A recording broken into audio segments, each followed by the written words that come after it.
it's extremely important to have a very tight pitch. So when you're pitching somebody, especially if it's a cold pitch, it needs to be extremely tight and concise. And at the end of the day, you're borrowing their time. So whatever you're telling them needs to be worth their time for you to have their attention and be able to continue this conversation to where you want to lead it to, which is a presentation or a demonstration, and of course, bringing them into the company, into the business, taking them on as a client, whatever it might be. So a couple of things that you need to have in your pitch is very clearly stating who you are, what you want, the who, what, when, where, why, right? They're going to think to themselves, what is this about? Why should I care? Why should I give you my time? So you initially, right off the bat, need to check off those boxes.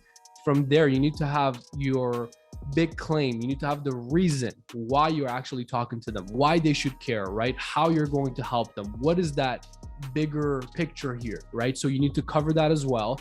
And when you're booking appointments and they're giving you that initial objection right up front, which sounds like they are, which is, what's your proposal? What's your offer? What is this going to require? What's the price? What's the money? What's all these questions that people throw at you?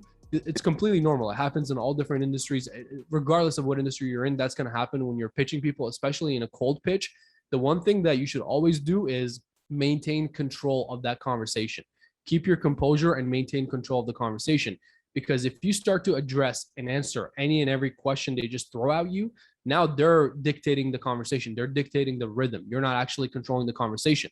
If you're in the middle of your pitch explaining who you are and why you're talking to them, and they say, how much is it?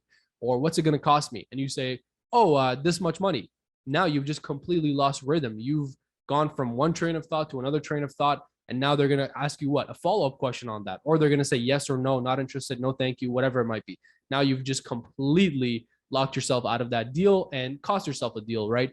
So the main thing to do there is to maintain control of that conversation. So one thing that you can do, for example, is if you're pitching people on the overall bigger picture and the vision of the company and everything that you want to pitch them on, and they throw a question at you, you can just handle it with very easy statements like, that's a great question, and I'll make sure to get to that. But first, I just want to let you know why you should even listen to me. But first, I want you to just know how this could actually help you. Before we get to that, great question. But before we get to that, let me just tell you exactly what I was telling you now and how this can actually benefit you.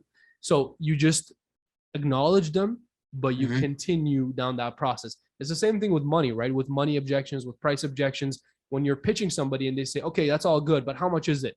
Or just get to the point, cut to the chase. What's the money? How much is it? You get a lot of those clients that are like quick, right? Especially more assertive buyers, more assertive clients. They're quicker. They're like, just get to the money, get to the price.